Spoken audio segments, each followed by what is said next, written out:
a les 5 del matí, tots que a casa gent de guerra es casaven a les 5 del matí, perquè a les 6 venia un cotxe, s'anava a València. I nosaltres, jo, que em va fer segrestar, les 4 xiques i jo 5, que a mi em va fer el majoret, que tenia 9 anys, em fer segrestar. Jo anava i ajudava a fer el casament. I s'anaven a fer un plantonet, una malineta, entonces un rosellet, i una copeta, i a la presta hostal que venia el cotxe de línia. Pujàvem i a València, i nosaltres ens quedàvem així.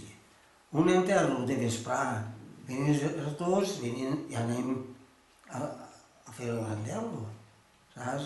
I els diumenges, tots els xiquets i xiquetes, els xiquetes en els mestres, i els xiquets en els mestres. A un costat de xiquets i a un costat de xiquetes.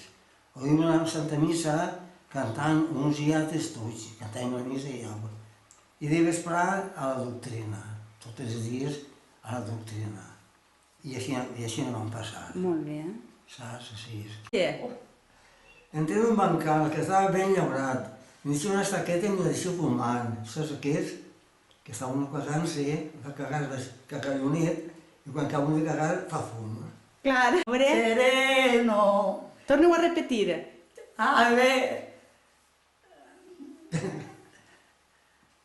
Ave María, las 12, el sereno, nublado.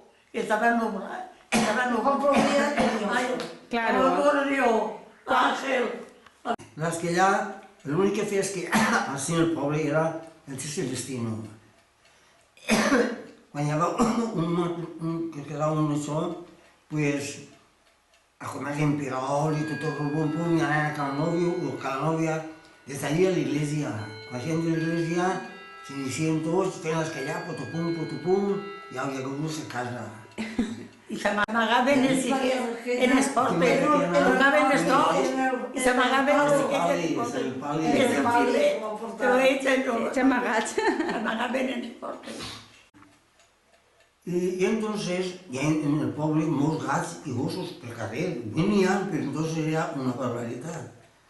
Y algún xiquet o una persona mayor la rapava o lo mosegava, anava la mare o l'home, el xiquet a l'església.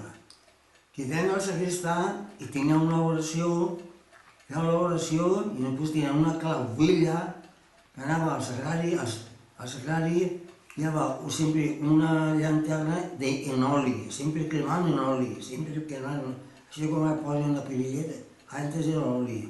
La untava i anava a la persona que s'havia arrapat, li feia la creu, dava un patonesto i unes sabons del Carmen i desapareixia. Saps? I després, quan entres a l'església ara, a la mà esquerra hi ha un altar que és la Mare dels Dolors. La Mare dels Dolors estava en la capella allà dins, que tenia l'altar i tot allà, com ho feia el marquès.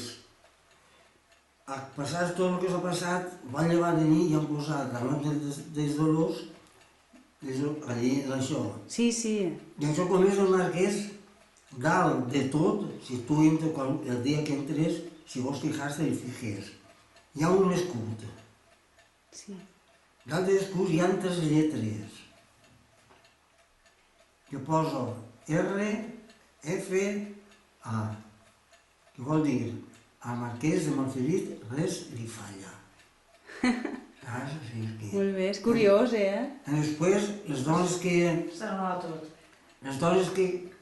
tienen un xiquet, als 40 dies no poden eixir de casa. Entonces, el primer dia que eixim de casa amb el xiquet anant a l'església.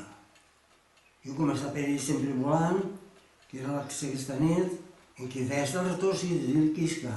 Que era el retor i així, jo en un siri, i anava al dono, s'engenyava allà les 3 Maries, antes d'entrar a l'església, la feia l'oració i s'alçava. D'allí anava als desemparats. Feia l'oració i s'alçava. Anava davant del sagrari, feia l'oració, donava la bendició, un credo a Cristo de la pobresa, s'alçava i ja podia eixir al poble per embolir-la. El primer diumenge que venia tenia que anar a la missa per obligació. cassoles no en feien cap, saps? Pucheros, no? Des de casa podien el que volien, però així a la casa en una cassola no podien. Ah, claro, para portar al forno. No podien. No podien. Claro. Saps? Així és que